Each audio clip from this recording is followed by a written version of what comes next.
And we are live. How are we doing, everybody? Welcome in.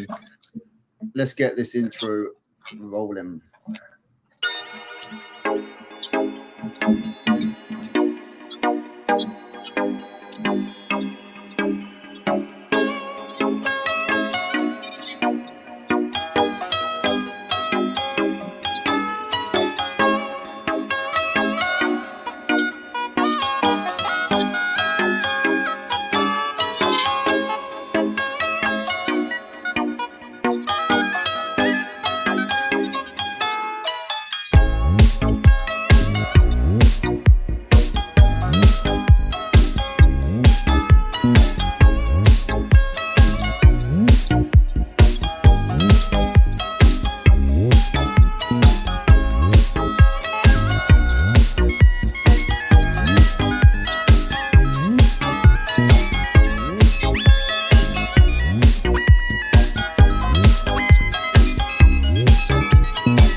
Hey, how are we all doing? Hey.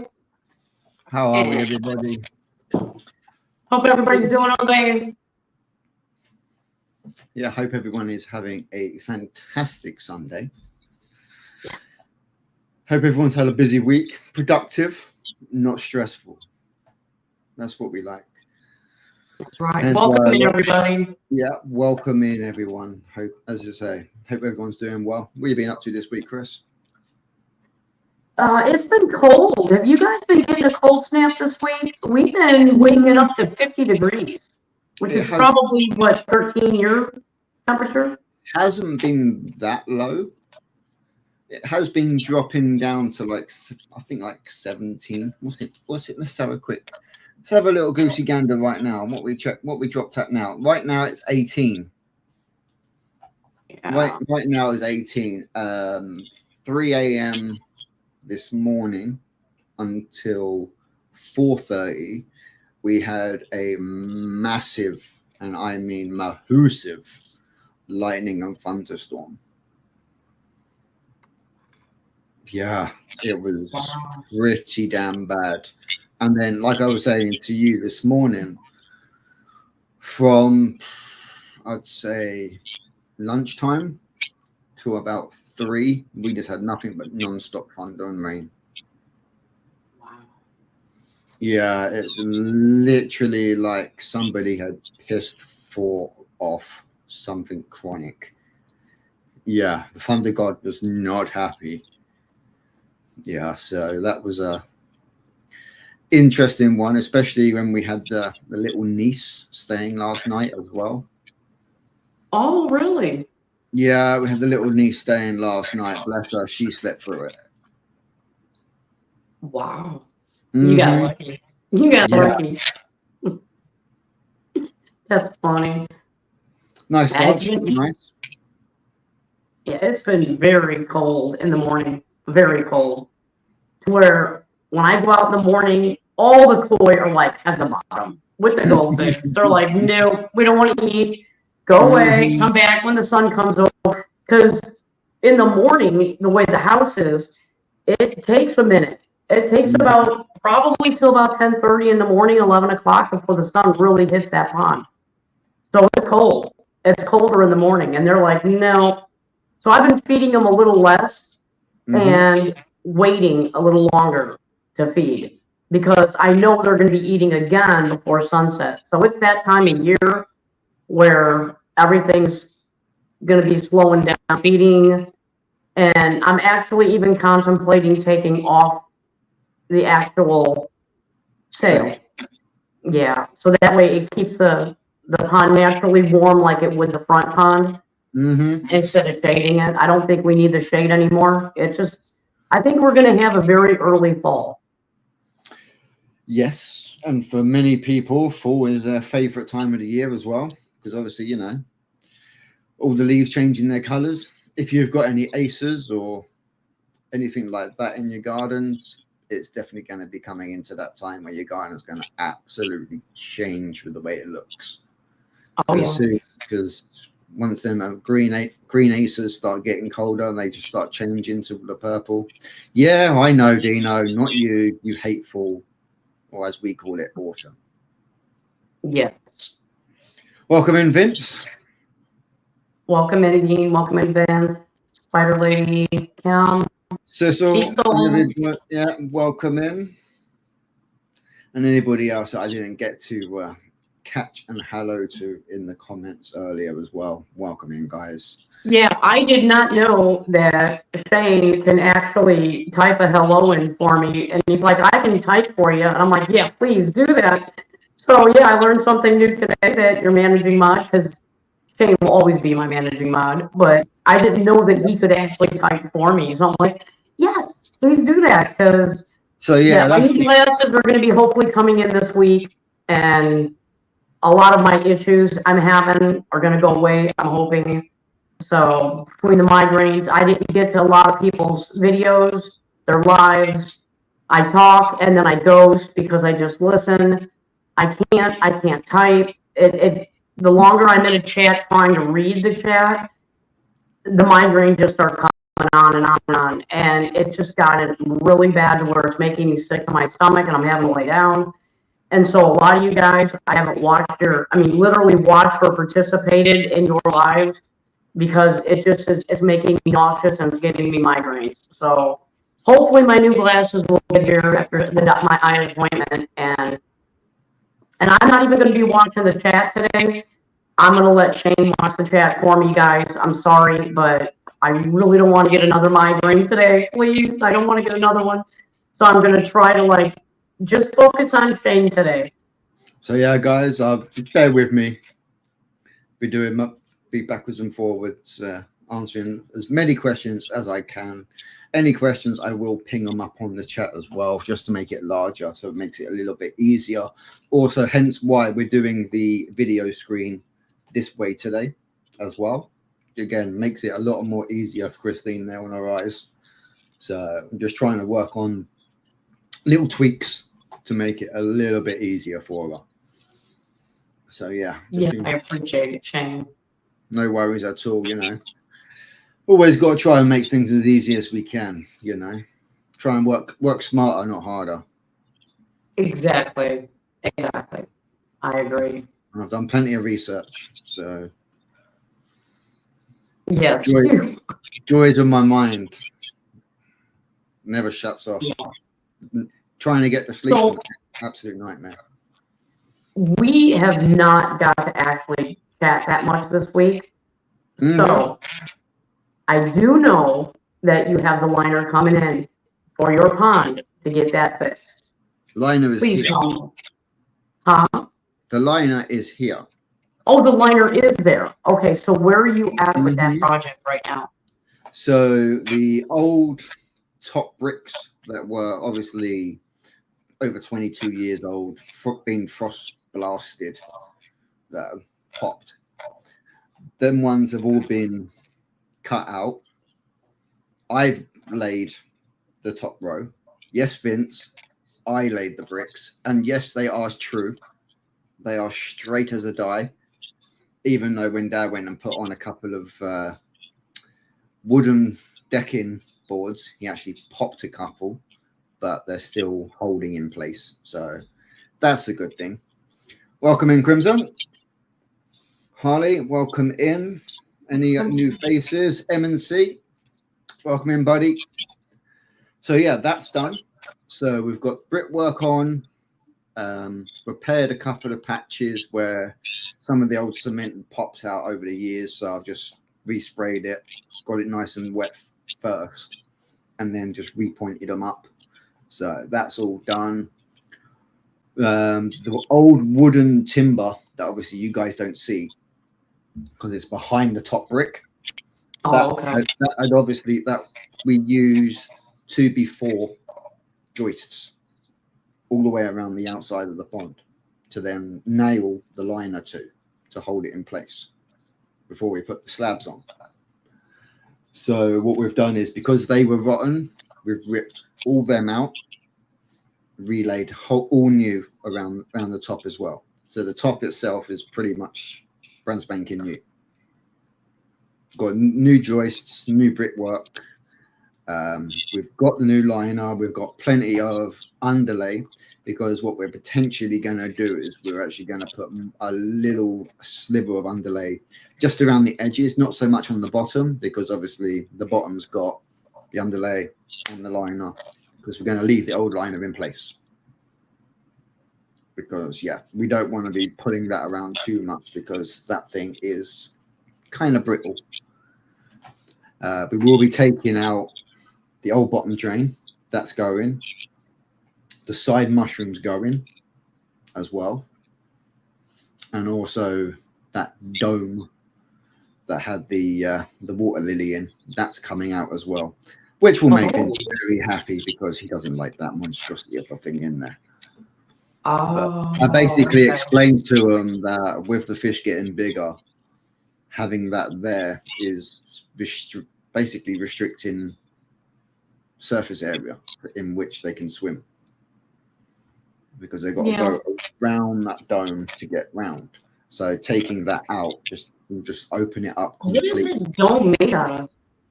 So that dome is actually made out of drainage pipe. Okay. So obviously it's 2 drainage pipes, and then we've then cut 50mm holes all the way around it, because in the summertime, hence why you don't see them, you rarely know that I've even got goldfish in that pond. Yeah. Because in the summertime, most of them goldfish are actually inside that tube. Oh, that makes sense then. Okay. So if there's any predators or anything like that, the goldfish just used to go straight into the tube and hide. Okay. That makes sense. So obviously you got the first tube, and then we had corrugated plastic on the inside. You know, like what I use on the koi house windows? Yes. We've got a sheet of that in the middle to then block the 2 off, and then the basket sat on top with the lily. Oh, okay. So we've got to work out whether we're going to be keeping the lily and trying to find a new way of doing it. Dad thinks what we're going to actually do is he wants to go and get some of these. I'm not sure if you guys have got them actually over in the US. You can get these floating plant baskets. I think we do. And yeah, we're just literally going to get one of them, put it in a corner, because they've got the ties on them to tighten the fabric. We're just going to run a couple of rope or something like that off of them into the corners, just so it's not actually floating around the pond. It's kind of fixed in. That way we can That way we can still have the lily plant in a corner. Okay. Okay. And you don't have any shade over that pond, do you? We've got a big ass tree, obviously, as part of next door that does overgrow it. And then also when we have the patio set open with, like, you know, the sunshade, it does actually cast a shadow over the main pond as well as a quarter of the small pond as well. So where it's located, it kind of gives shade off to both ponds. Oh, all right, okay. Mm-hmm. So Okay. yeah, it does work pretty well. Obviously, the koi up in the koi house are going quite well. We are still waiting on another tube of gold label because the bottom valve on the easy pod still being a little bugger. No matter how much we try and seal it, it just another little spot pops up. Really? Mm-hmm. So we might have to take off all that sealer that we've put on there. Just take it off. But what I'm going to do is I'm going to undo the actual clamp, slide the clamp up, then run the whole bead around the whole thing, leave it a week to properly cure, and then I'll put the metal ring back down and then tighten it up. Yeah. Because That's why I'm glad when we did those weirs, we left them. We did not fill it up right away. We left them cure, and now I have no leaks by those weirs, and I'm so happy. That's So maybe that'll work. Maybe just letting it cure a minute would actually be beneficial. That's literally the only thing that's stopping us now is pretty much that and getting the air pump down and getting that line in there. And then tank 2 will be up and running, and then we can finally finish off the flooring and get it all level and gravel down. Because that's what we're going to do. We're going to put gravel down over the top just to tidy it up. Oh, okay. Wow. So yeah, that's going to be all that. That's going to be finished. Yeah, we should get it done. Should we get it done before it gets too? Because I want to get it at least sealed before the weather temperature drops too long. Because otherwise, it's going to take even longer to cure. Oh, and yeah. I know for a fact certain sealers, they say do not use it if you're going to drop it. If the temperatures drop too low. Yeah. Gabriel's asking, I keep asking about your logo that I made for you. Yeah, I'm not ready to show that yet, but I'm going to be, because I wanted to add certain lights to it. And the only way I could get those lights is a special order. So I think he already knows what I'm talking about, because Dan has those kind of lights, but they're a little bit different than Dan's. And like I said, I'm, for all of you that just came in, I'm not watching the chat. I can't see it. So Shane's going to be reading me different things. Terry Charms, welcome in. Sorry, I missed just sneaking in the back through that front door there. Welcome in. As I say, I'm just trying. You said Terry's here? Hi, Terry. Yeah, Terry's here. Yeah, so I do have. Sable's in as well. Welcome in, Sable. Hi, Sable. Welcome in. Hope you're feeling well. Your systems are huge. I'm having problems with a 20-gallon. What problems you having with a 20-gallon?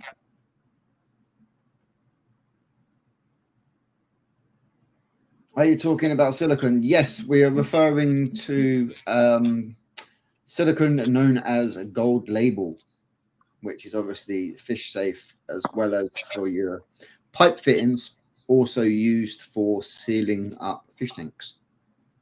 You can use it as a tank sealer as well. Sable's having issues with green water. Dun.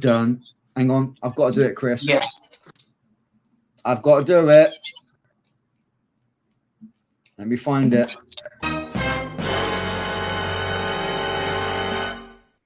Yes. The green monster. The green monster. Melvin, welcome in. So yeah, the greenish monster. We don't like green monster. We would have to find out how new is her tank. I mean, is it a new tank? Is it? Yes. How long is she leaving the light on? Is it in direct sunlight? Yeah. What are the water perimeters? You know, Mm-hmm. not up high. I mean, sorry, I'm so sorry I ran into. Is your phone overheating? Yes, I can tell. Yes, it's super hot. Mm-hmm. Yeah, because you just started breaking up a little bit there. So I'm not sure. I can. What I'll do is I'll take it outside for a minute. Yep. It's cold out. Yep. No. New about a month, not in direct sunlight. So it could just be just getting an algae bloom because of the starting up. There you go.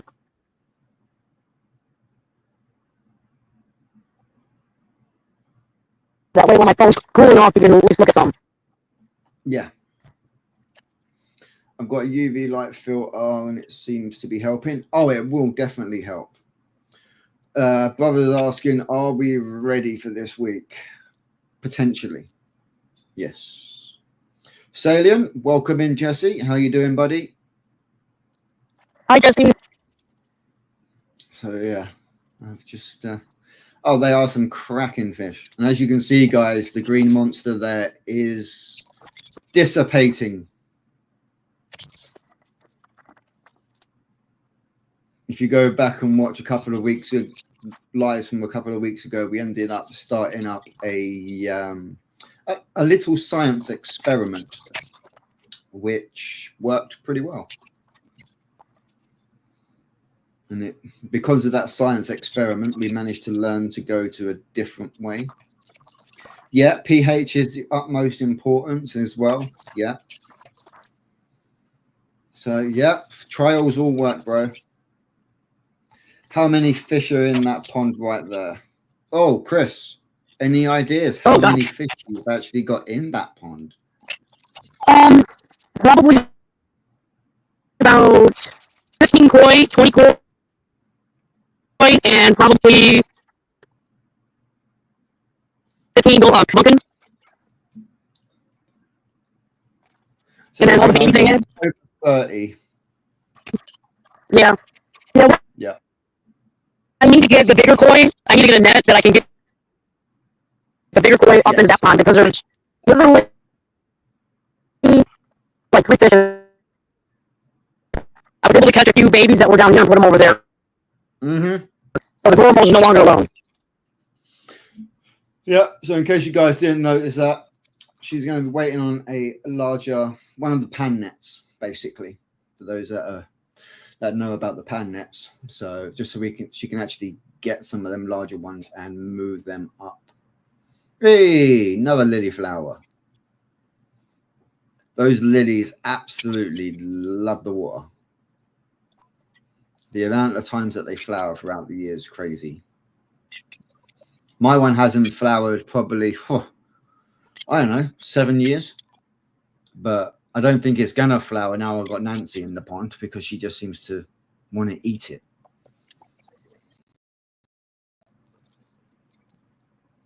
Yeah, I'm not doing too bad, Nitro Think. Thank you. Keeping busy. Always something to do. Yo, God. Welcome in, Laser. Slip them pads, Christy.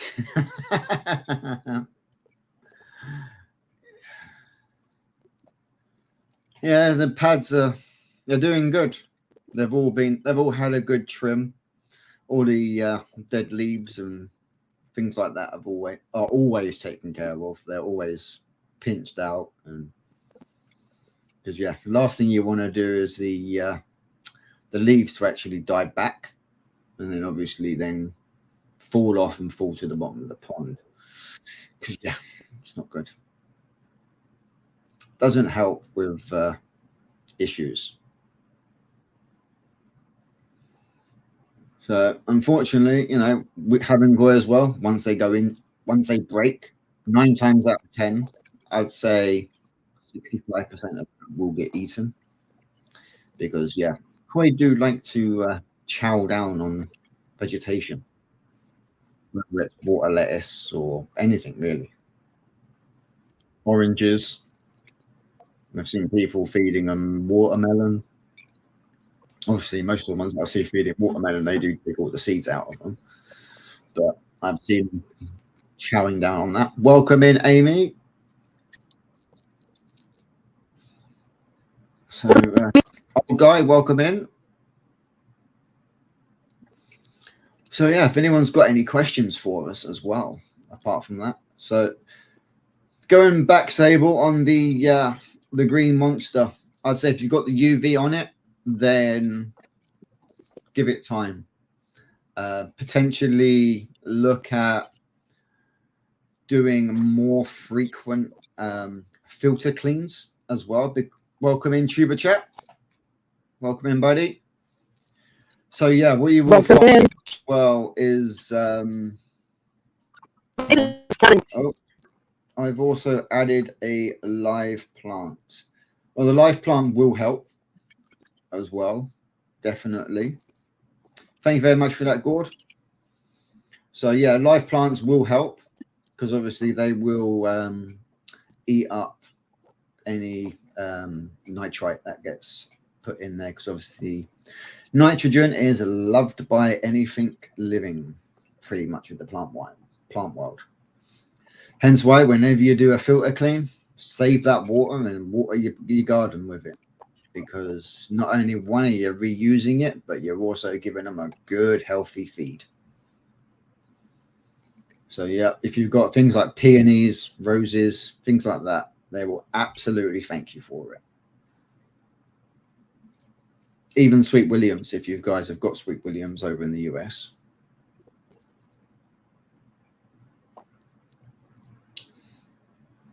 So yeah, I always yep. Kimfish orange white eyes.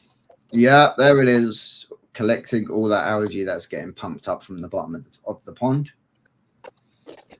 which then returns over there, and that pond's going pretty sweet. It's looking pretty good. Yeah, Sweet Williams are absolutely amazing, Amy. I love them. They were my great granddad's favorite plant, so I've always tried to somehow have them in the garden. Koi Pit, welcome in, Ty.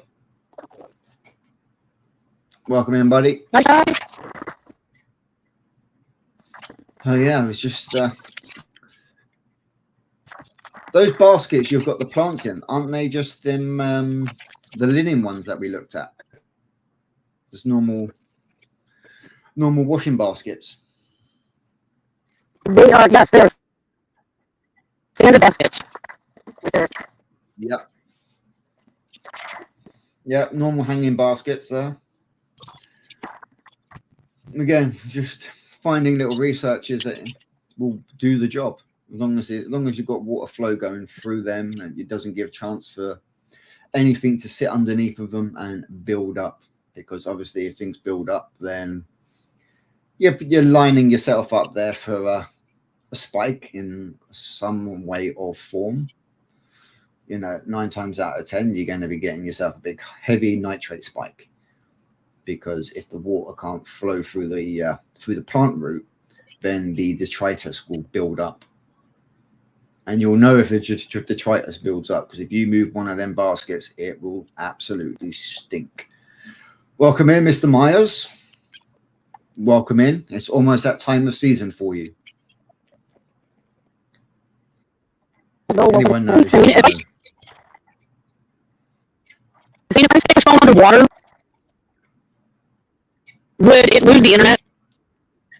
Mm-hmm. Oh, okay. I'll do that then. Yeah, at the moment, your phone's still hot at the moment, because we're still getting.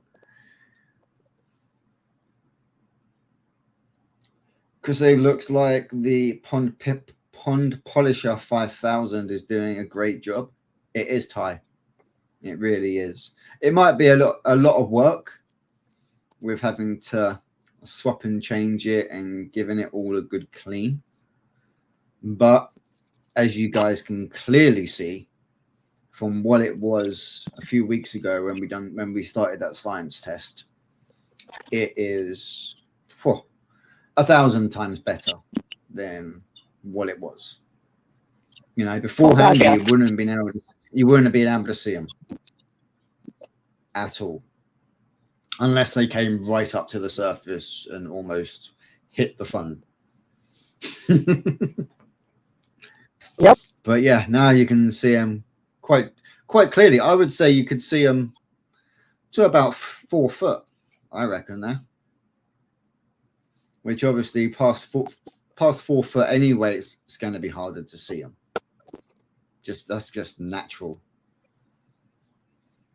So yeah, they're pretty much at that visible line anyway now, in my eyes.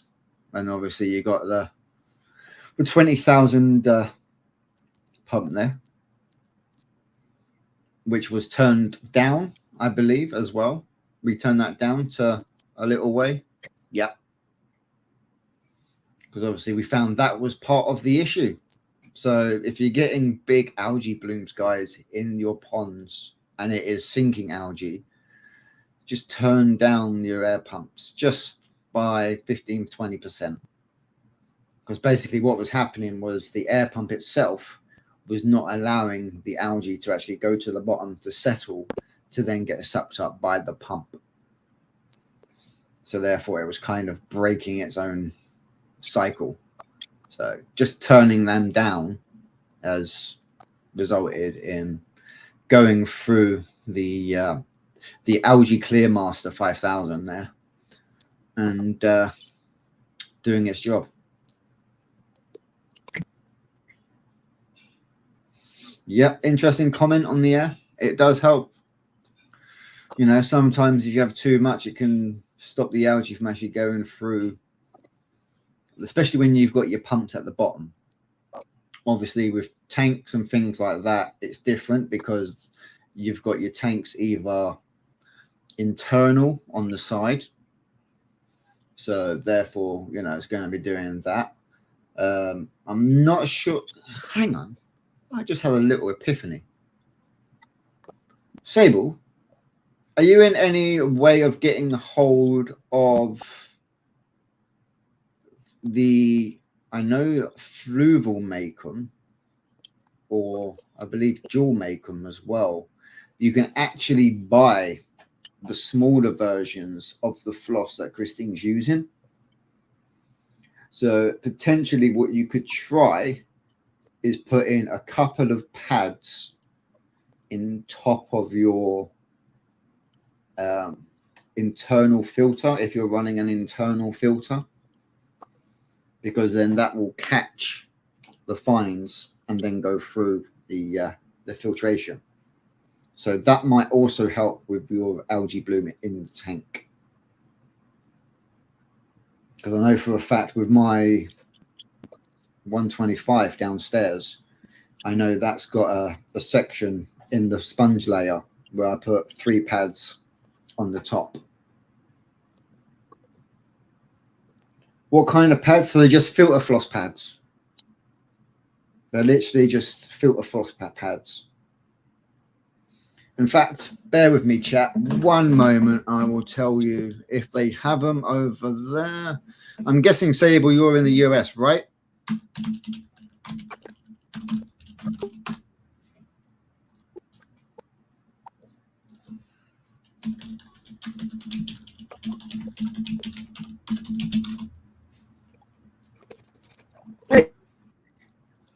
You know.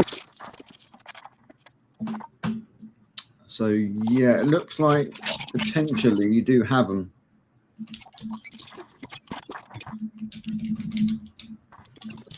I don't know how well you can see that. Yeah, so that's the ones that you're using, the quilt back then. Yeah. Which you can do. Obviously, you know, it's going to be a lot, in a way, cheaper in the long run if you're going to be running it on a longer form. No, I don't think. See, Fluval do them, but they only do them for the X5, the FX5. So you guys call them something different to what we do, like most things. So over there, you guys are calling them the water polishing pads. So you may want to see if you can get them. Yeah, you can get them off Amazon. That's where I'm looking now. So yeah, you can get them off of Amazon, and you just stick them inside your internal filter. Or even if you're running an external. So if you're running like a FX5, you can actually buy the polishing pads to go inside the FX5. Same as with the flu, well, pretty much all round on the Fluval range. Where if you're running external, whether you're running the 300 series, the 400 series, anything like that. Yeah, polyfill is amazing. Yeah, quilt battling is definitely cheaper. Does the same thing. Yeah, it does. To be honest, the quilt battling, if you do using it like Christine is on a larger scale, definitely better because you've got more chance of actually being able to wash it. Like if you try using like the polishing pads and you try washing them out, you're only going to get away with 2, maybe 3 times before it actually will split. Where using the quilting pads, like the actual battling, you'll be able to do it a lot more. So yeah, there is that. And yeah, as Gabriel says there, if you get a roll of that stuff, you can always cut it to the, just take one out, pull it over where you want it, and just trim it down. Sunny G, welcome in. Welcome in. Sunny. Welcome in. So yeah, and say any questions, guys, I'm more than happy to help. If I don't know the answer, I do have the second monitor, so I can do a quick bit of research for you. See if I can help out with any information that you may not have found. Because yeah, that's what we like to do here. If anyone's got any questions with that, you know, being pondering in their minds for the week, or they just need sometimes that second cast of eyes over it. We've got plenty of them over here to go through and give advice. Well, it's not even advice. It's just a different sense of opinion. Because sometimes, you know, that can just something in your mind might have overthought of that when it gets mentioned, you're like, why didn't I think of that? Sometimes, as we've found out, if you try and overthink it, you always tend to miss something. Which has happened many times. I have done it myself. You know, at first we were trying to ponder why, and yes, I keep using the word ponder because we're looking at a pond. So that pun is intended.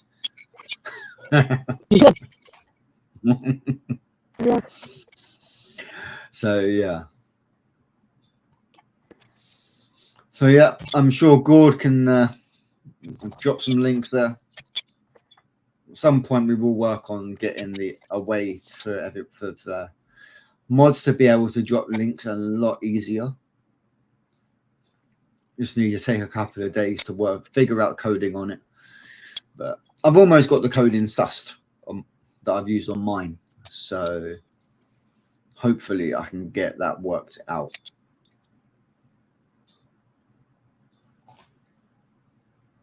But yeah, if there's anyone's got any more questions, let me just take a brief moment to catch my breath.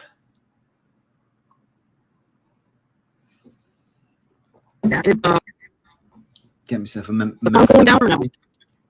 Huh? Can you hear it? Am I still acting weird or? Yeah, you're still Speedy Gonzalez. You're still Speedy. I'm not sure why that's not. But you think if I was going to say, you know, if turning the cam might even reduce it, but you know, everyone's enjoying watching the fish as well.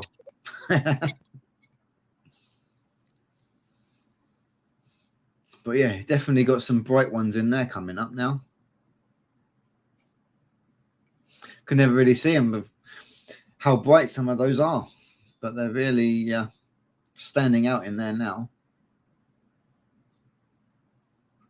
Well, yeah, at some point, guys, I will be putting out another video, not only on Hearts Koi, but obviously on the other channel as well. We do have a 20-gallon breeder that. Oh. Question from Ty. Question for Shane and Christine. What is your favorite koi variety? If you has to pick one, that just one. Ooh. For me personally, the oldest variety. The oldest variety for me is pretty much my favorite. The Asagi. Oh. Mm-hmm. One of the well-known first varieties of the actual koi itself.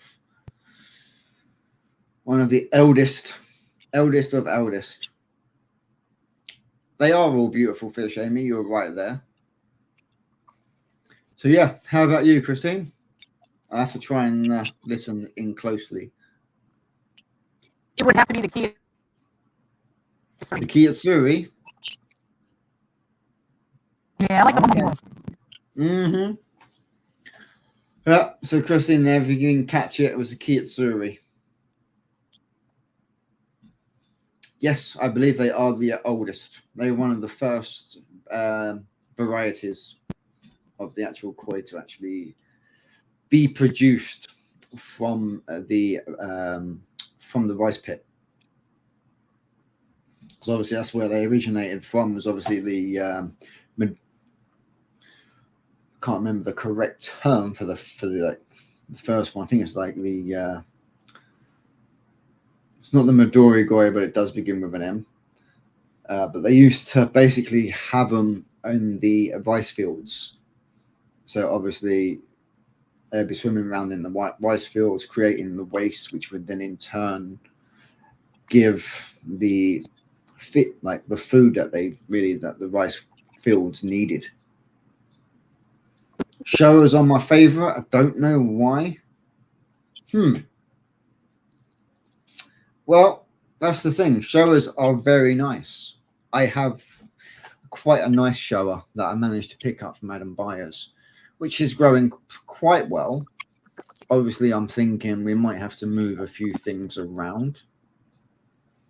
Yeah, Avi's like, I've never realized how many different types of koi there are. Oh, yes, Amy. There are a lot. Yeah, there certainly is. You can buy the bloodline charts as well, or if you just want to have a Google as well, you can put up the koi bloodline chart, and it will show you what comes from what. And there's the UV, all in its nice fancy little box holding system. It's a good little system, that.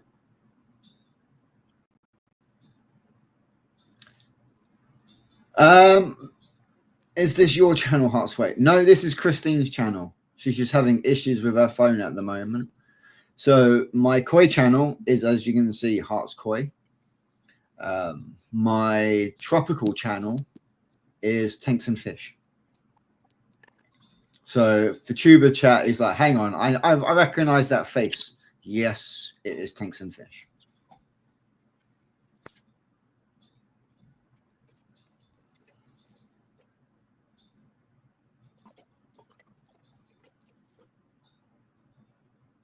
Yeah, it's the Hearts Koi is as it is spelt on screen. Yeah, this one I don't think he would remember seeing Hearts Koi. He remember seeing Tank Fish. Yeah. I do keep multiple different types of fish, so I try to keep the koi kind of separate onto one. Apart from if I'll give you a little snippet over on the other channel of the koi, because that tends to just be a case of, well, for those that are more into the tropical, but they do like to see the odd occasional koi as well, I'll put a little thing out there as well, just in case they're not subscribed over on the Hearts Koi channel. But one thing that I've started doing, not only over on Hearts Koi, but also on the other one, is if you're filming, and I don't know if Tuber Chat's actually thought about this as an actual segment, I think it might be a good one. So when you post a short up, use that for your maximum benefit. So when you go into your sections, yeah, it's a funny one to pick up because it's two names from two different things. Gord's already got you there. But yeah, what I was saying is when you go into creating your short, if you've got a long form video that short's come from, if you go into the related video section when you're actually posting it, you can actually post your long form link onto that. So if somebody then sees the short and they're like, oh, that's caught my eye, I would like to know more, they can actually then go in and click on the link at the bottom of the short, and that will then automatically take them to the long form content. So it's just a way of binding, not only just having shorts and just having long form, it also binds them both together so you can make them work, basically make them work together for you. So I personally think that is a very good way of doing it, because that way you're using best of both worlds.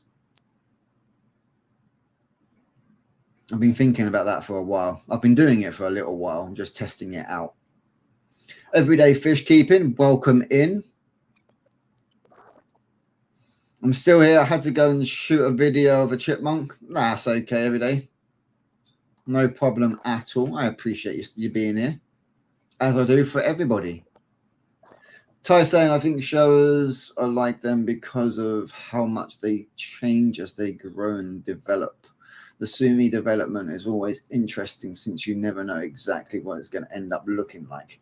This is correct.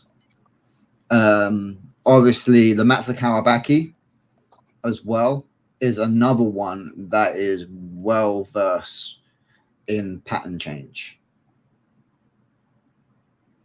It can same as like some of the, you could buy it as one pattern. Come the next year, it could be a completely different pattern. It's literally one koi that I know of that almost changes. Yep. Yeah, we've got a couple of them in the small pond that every year the pattern looks different on them. Every spring it's like, oh, when did this koi come from? Oh, that's that one. Yep. Sumi always changes pattern. It's some places over in the US, they even will kind of, if they're not sure on the name, they'll just say it just pattern changes. And 9 times out of 10, it's normally one of them that will be. But they are, and very interesting koi to have in your pond, because you say you've always got something to look at. If constantly changes. Whether you, because obviously for those that do keep koi, if you're, let me get this right, I hope, because obviously I've only been actually keeping koi for 2 years myself, just over 2 years. But the harder the water, the darker the sumi can be. So for people that are over, like say in Japan, where the water is quite soft, if you're going over into Japan to actually buy a koi, say like a Shiro Yatsuri, for instance, right? Or a Showa or a Senki, you want to try and buy one where the sumi's quite light, because you know for a fact by the time it then gets transported back and goes in, and once it's gone through quarantine, it's going to darken up because your water is going to be harder than what it is over there.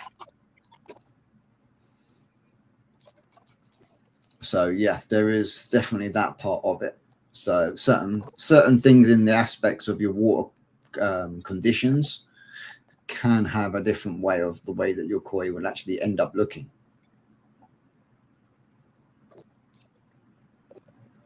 So that is always quite interesting.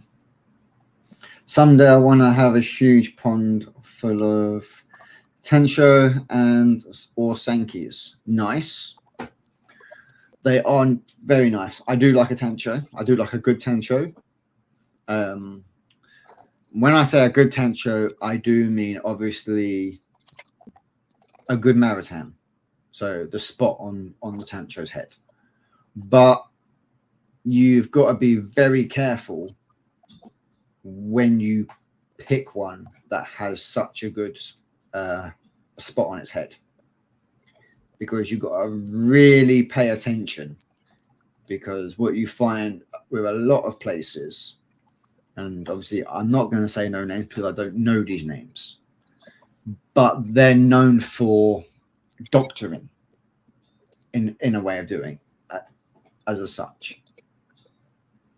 So yeah, for those that are wondering what I mean, is some places in some countries, they will actually take a scalpel to make that Maritan as round as they can to sell them at a higher price.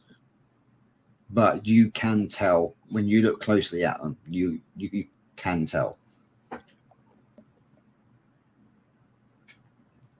Yo, Butler Family Farm, welcome in. Good morning. If you're a gambler, Butler Family Farm. Yeah, if you're a gambler, those koi varieties are great bets. If your water will bring out, yeah, exactly. If you've got a not good level of water quality, as most things, guys, we are koi keepers second. Even though we keep koi, that is our second level. That's like, the ideal. But firstly, we are just like with fish tanks as well. We're keepers of water. If we can keep the water in good quality, then the fish will be okay. If that makes sense.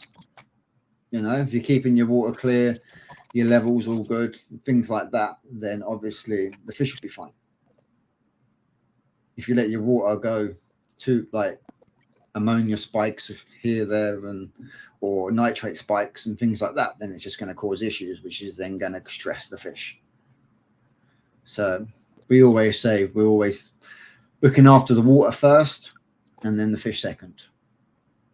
And having them plants there like Chris has got definitely helps. Did I see some water lettuce there, Chris?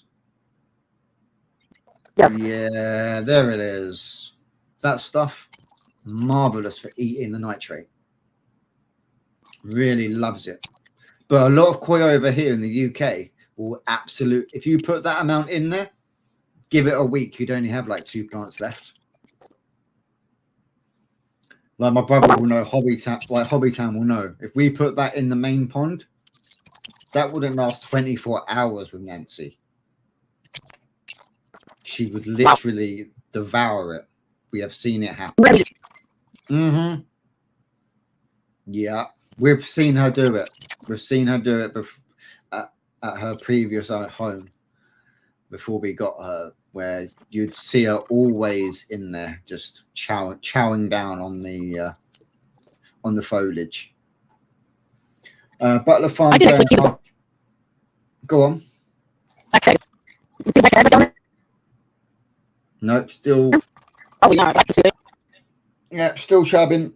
Still got a robot on it. I don't know why that's overheating when it's so cold there today. It's playing up.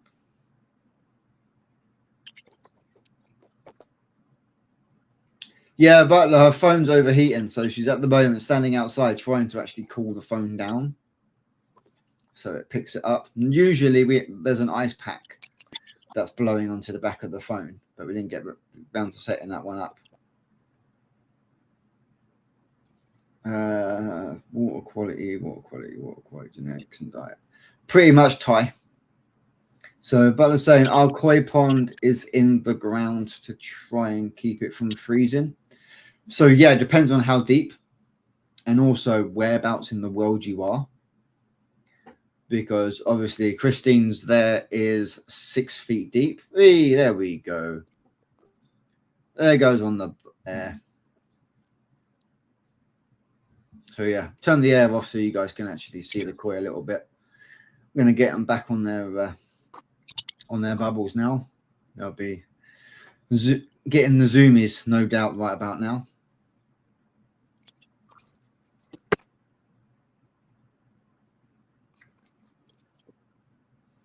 Yeah, sometimes phones will do it, sometimes they'll do it. So in total, in there at the moment, there's about just over 30 Thai. But waiting on a pan net. Once the pan net comes available, then a lot of them will be getting moved over. There we go. Turn that camera off. Try and cool that down a little bit faster, because sometimes that does help. Yes. Yes. Oh, there we go. I could almost hear you then. Yeah. My pond is over. So Butler Family Farm is saying their pond's over 6 feet deep. And they are in southwest Missouri. So yeah, you probably, obviously when the temperature does drop, the fish will drop. And having them down at that depth, as well as Chris will tell. If you go back and watch Chris's videos from, I don't know if she's going to do the same again this year, but if you go back and watch the videos from last winter, every Friday there was a video put out when the ponds were covered with the different temperatures of what was the actual temperature outside, and then you had, like, you know, the 3 foot level, the 6 foot level, as well as the surface level. So that is very good. So Ty's asking, how many gallons is your ponds? Do you want me to tell him? Yeah, go ahead if you want to. Yeah, you know. Yeah, because obviously you're still cooling down. So at the moment, then, so those ponds, I believe, were at, was it 20? 20 each or 10? No, they're 10s. They're 10,000 gallon, roughly. Well, that bottom one, I think, was, didn't we work it out to be like 8,800? No,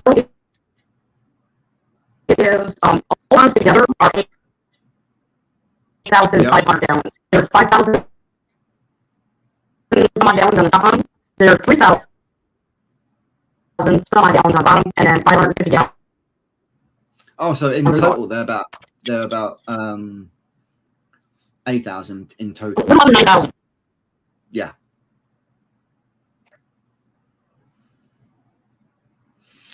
Which would explain why we was having that issue with the algae with the air. So I thought they were 10s. I thought they were 10s each. That's why I got confused. That would be why we had it. Why we had that one.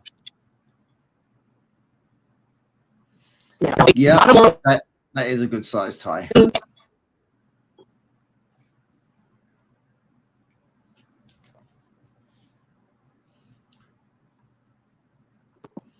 Yeah, Stubbs's as well is a great one for winter ponds. Yeah. Again, he's another one that's in ground. Obviously, most of Christine's is in ground. It's only, was it 2 feet, I believe? That's above ground. Yeah.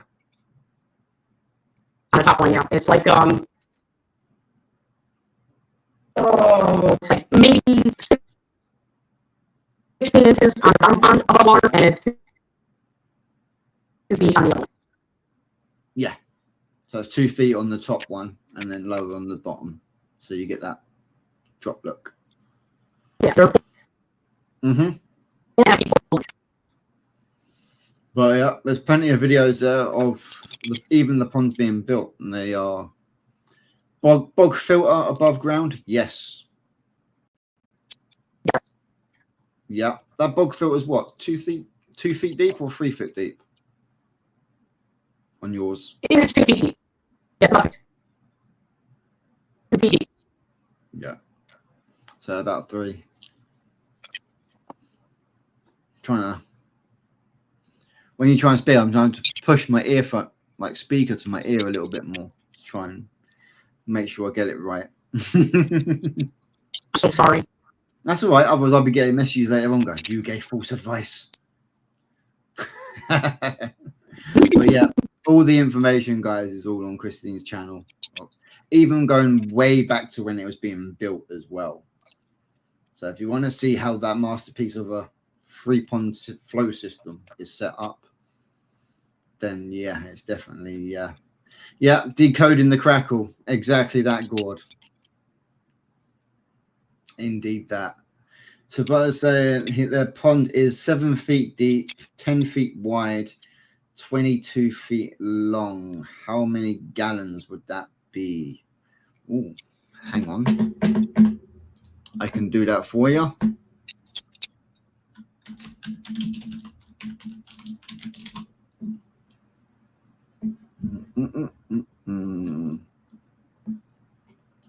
So pond length is 22. Width was 10. Depth was 7. And calculate that. So that comes out at 9,589 gallons. Welcome in, Rob. So yeah, that works out at just under 10,000 gallons, which for the UK comes out at 43,592 liters. So yeah, it's a very good sized pond. Oh wait, I was off. Oh dear, Ty. Oh dear. Oh dear. Ty will kick himself for that. Ty will kick himself for that. He entered 20 feet instead of 22. See that 2 feet, even though it's a smaller number, makes a big difference, Ty.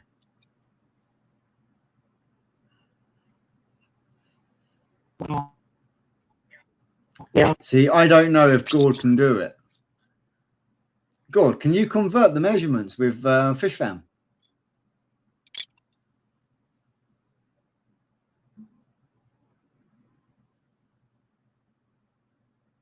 Because I know for a fact that I don't know if FishFam can actually calculate. If FishFam can calculate, that would be something interesting. You know, that would be quite interesting if FishFam. I know FishFam can calculate temperatures from Celsius to Fahrenheit and vice versa, as well as liters to gallon.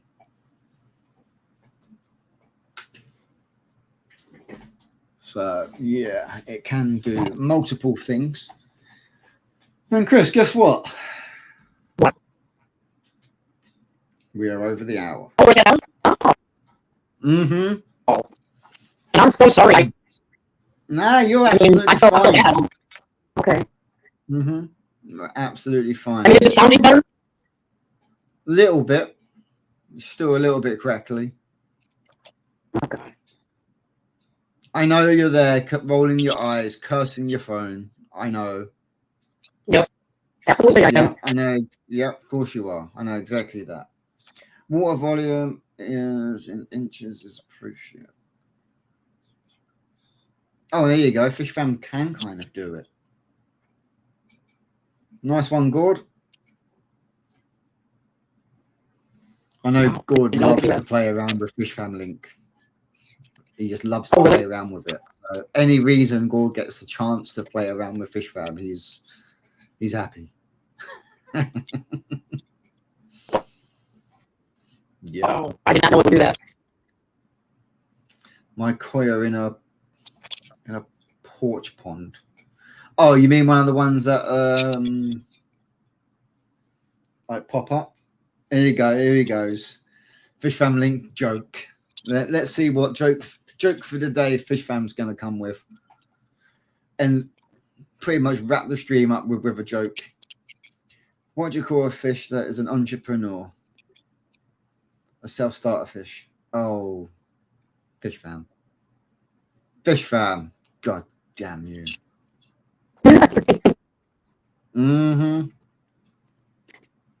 Nah, hey, you're all right, Ty. It's always things, mate. It's not being late to the party. We call it just something, a different thing to learn.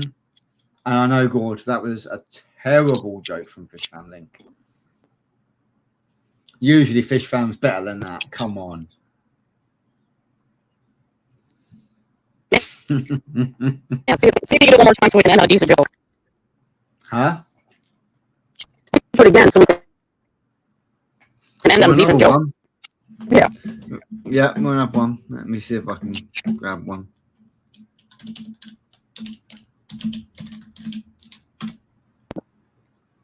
There you go, George. Fish Fam can tell us 2 now.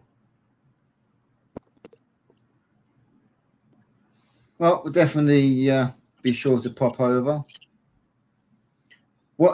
Gord's one is, what's a fish's favorite musical instrument? A bass guitar. And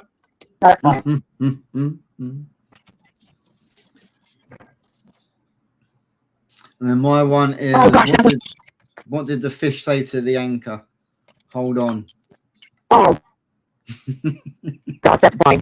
That one is funny. That one is funny. It is funny. Oh my God.